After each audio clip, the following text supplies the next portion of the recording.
কিছু তো খাবো। খাবো তো আমিও তো খাইতাম চাইছি। এই যে দোকান, খাই পেলো বসেন।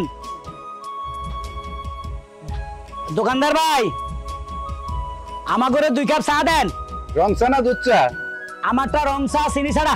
আমার কাছে নিদি। এ দোকানদার ভাই, এগুলা কয় বছর আগের? এটা কালকে দিছে। কালকে দিছে? তাহলে খাম দেবো। খা খা খা খা খা।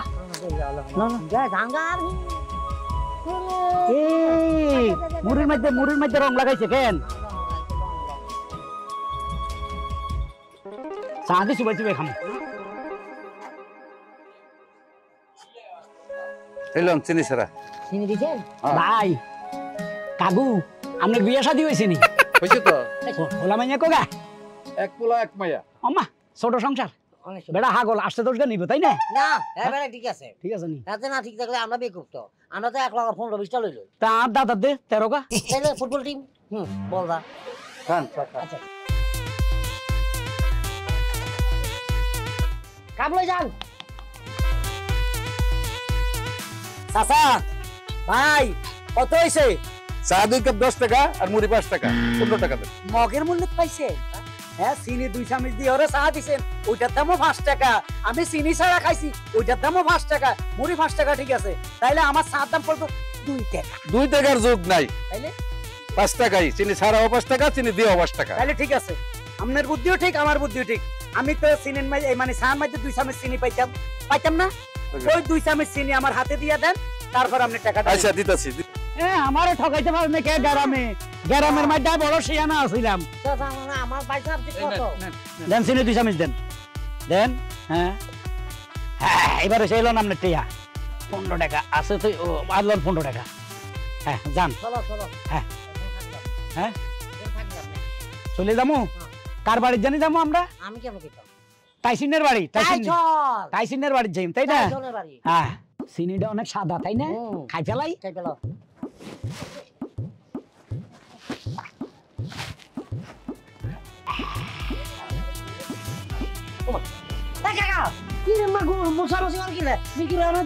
না, ওই যে চা আগে খাইছি তো, চিনিটা পরে ফেলে দিলাম। লাগতেছি।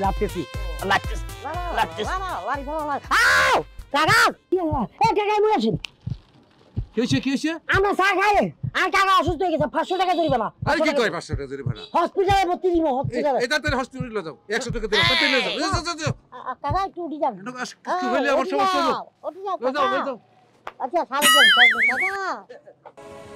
কাকা রে, চিনি খা কি করছেন আমি?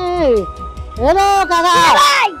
কাকা কি হইছে? কাকা একা চা খাইছে, লগে দি চিনি খাইছে, ফল দি লাড়া দিছে, ফল দি চক্কর দিছে। আরাম দাদা, তুই কোন আসিলি? তুই তারে মানুষ কি শতাং বাচ্চা? আমরা কি করব?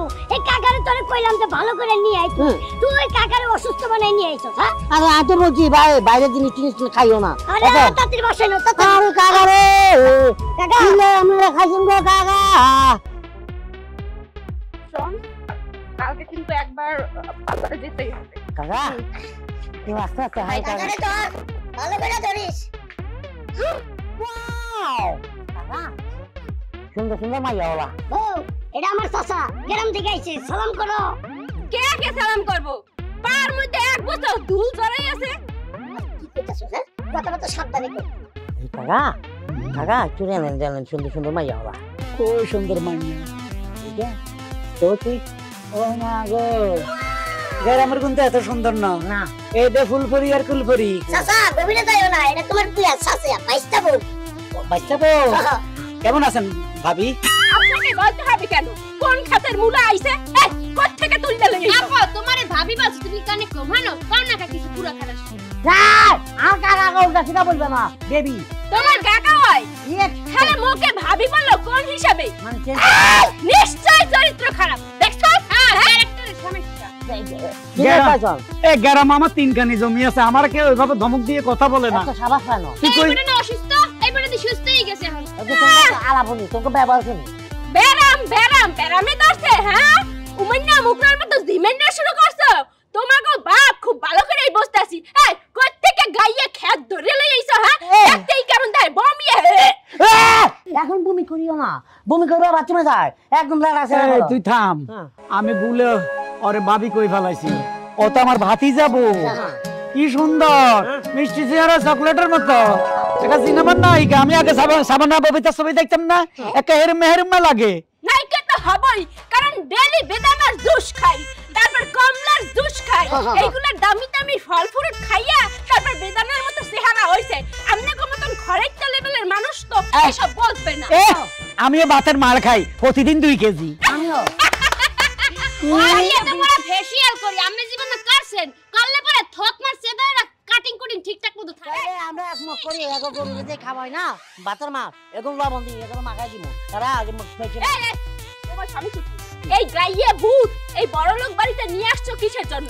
এই যে হ্যাঁ আমার চাচা আমার বাড়িতে বেড়াইতেছে, তাতে তোমার সমস্যা কি? তুমি কই যেতেছো হেডা কও। অবশ্যই তোমার চাচারে এই বাড়িতে নিয়ে আসার আগে মোদের কাছ থেকে অনুমতি নেওয়ার দরকার ছিল, কারণ মোদের তো এই বাড়ির বউ। চাচা আমার বউ যে কথাবার্তা গুলো কইলো আপনি মনে কিছু নিয়েন না, আসলে বড় লোকের মাইয়া তো বিয়া কইরা মনে করেন যে গলায় দড়ি দিলাম আর কি। ভাতিজা আমি যাই গিয়া। না যাবেন কই? এই যে আমার অপমান করতে। চাচা অনেক দূর থেকে আইছে, চাচা রেস্ট করতে হবে ঘরে নিয়ে ভাতিজা একটা কথা জিগাই। হ্যাঁ কও চাচা। তোমার মেশিন কড়া? মেশিন কটা মানে মেশিন তো দুইটা। এই দুইটাই হ্যাঁ কেমনে চালাও? আল্লাহ ভরসা, বুঝো না? কিন্তু আমার কাছে তো মনে হচ্ছে দুটোটা বেয়াদব। কি হিংসে এগুলা? হ্যাঁ তুমি রাগ করো না চাচা। আচ্ছা এ সর বেয়াদব মহিলারা সর। আর ভাতিজা কত বড় সাহস, হ্যাঁ? তামসাটা দেখছো? বেয়াদব করে। তামসাটা দেখছো? হ্যাঁ? মেজাজটা কেন না খারাপ হয়? এই গাইয়ে ভূতকে নিয়ে আইছে এই বাড়িতে, এই গাইয়ে ভূতের সঙ্গে মোরা থাকবো একই বাড়িতে, এটা কি সম্ভব? একই টেবিলে খাবো, এটা কি সম্ভব? মোদের স্ট্যাটাসের সাথে কি ওই ফকিন্নি মার্কার লোকের স্ট্যাটাস যায়? যায় না তো। না যায় তা তুমি যেহেতু বড় বউ, তোমার কি আটকে নিয়ে উচিত ছেলে না? তুইও তো ছোট, তুইও তো কিছু বললি না।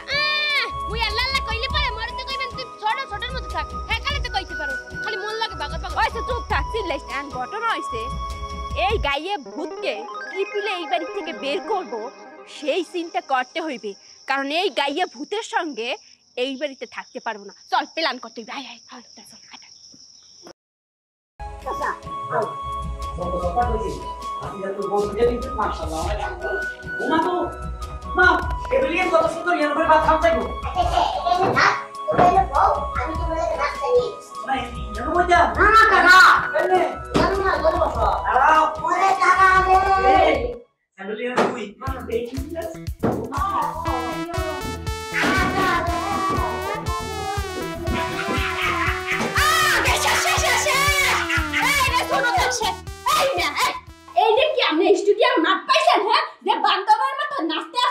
না বৌমা, আসলে সোফাগুলো নরম তো এলাকানে টকাটকি করছি। নরম পাই এখানে গরম গরম কাম করতে আছে, ঠিক আছে। এই যে টেবিলের উপর জেনার উপরে নাস্তা খাই, এই টেবিলে জুতা রাখতে নোংরা করে রাখছে। আমা আজ উঠাইছেন একবার হরিশ কে রাগিরা কি এর পাড়া কত বাথরুমের গন্ধ। না বাড়িরা বেলার তো যে কিনা টাকা এখানে আসার আগে যদি তারা কিনতে সেখানে মার করতাম বুঝছেন, চৌচুট ভাবে 60 টাকা দিচ্ছি অনেক দাম দিচ্ছে। আগে তো আমরা যাবো।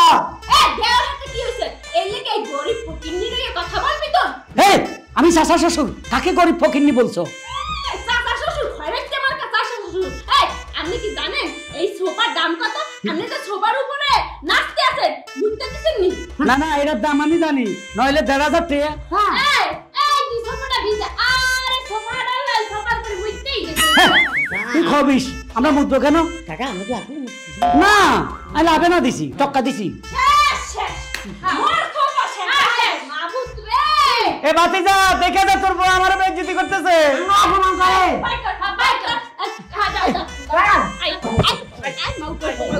বাড়ি ফিরে গেলে মা করে না ও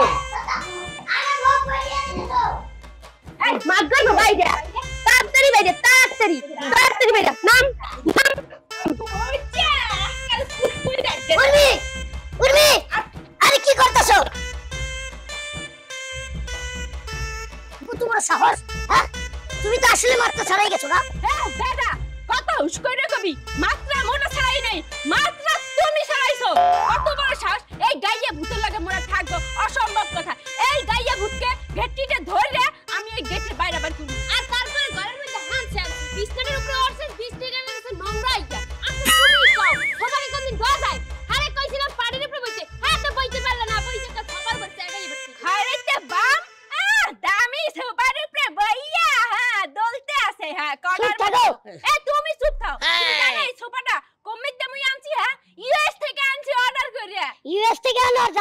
এটা আমার টাকা দিয়ে আনছো। এটা তুমি কি কইতাছো? গাইয়া ভূত কইতাছো? এটা আমার বাপের সমতুল্য। আমার বাপ মরে যাওয়ার পরে এই চাচা আমার লেখাপড়া করে মানুষ করছি, এত বড় চাকরি আইনা দিছে, আর এই যে এই টাকা দিয়া আমি এই বাড়ি করছি, তারপরে আমি তোমারে বিয়া করছি। আমার চাচা গরিব হইতে পারে, কিন্তু তারা মনটা এইরকম না, তোমাদের মতো না। হ্যাঁ, এই চাচার জন্যই আজকে এরকম একটা স্বামী পাইছো। আর এই যে একটা কথা তোমার আমি সুন্দর করে কইতাছি, এই বাড়িতে থাকলে আমার চাচাই থাকবো, তোমরা আমি বাইর করে দেবো। না না না ভাতিজা, আমি লেখাপড়া জানি না, মূর্খ মানুষ, আমি গ্রামে চলে যাই। তোর আল্লাহ দিলে সুন্দর সুন্দর দুইটা বউ, তুই থাক, তুই সুখে থাক, আমি দোয়া করি না, আল্লাহ তোরা চাচা। আরো হাজার হাজার কোটি টাকা দেখ। তুমি এই কথা বলো না, তুমি এই বাড়িতেই থাকবা। বলতেছিলাম কি মগো এই বাড়ি থেকে বাইর করে যাওয়ার দরকার কি? মোরা কোথায় যাবো? বাপের বাড়িও খাইতে মার্কা, টাকা পয়সা তেমন একটা নাই, গেলে মগো খাওয়াইবে কি? তোমার মতো তো আর এই পিলে রাজার হয়ে রাখবে না। না বৌমা, তোমরা এই বাড়িতে থাকবা, আমি এই সোফার যোগ্য না। আসলে আমি ভুলে বুঝতে পারি না, আমি সোফাতে একটু লাফালাফি করছিলাম, আমার অন্যায় হয়ে গেছে, আমার ক্ষমা করে দাও বৌমা। না কাকু, আপনি এই বাড়িতে থাকবেন, ওই সোফার মধ্যে আপনি নাচবেন, খেলবেন, তারপর ছিড়া ফাটা ফাটা করে হেলাইবেন, ফুটবল খেলার মাঠ বানাই লইবেন, তা আমি থাকতে দেই। সালাম কর। বৌমা, এটা কি করলা? চাচা সালাম করলাম। সালাম করলা না বাতাস করলা, কিছুই তো বুঝি না। এটা স্টাইলিশ সালাম। আচ্ছা ঠিক আছে, চলো ঘরে যাই। হ্যাঁ, আজকে মুরগির রোজ দিয়ে খাবো। চলো চলো।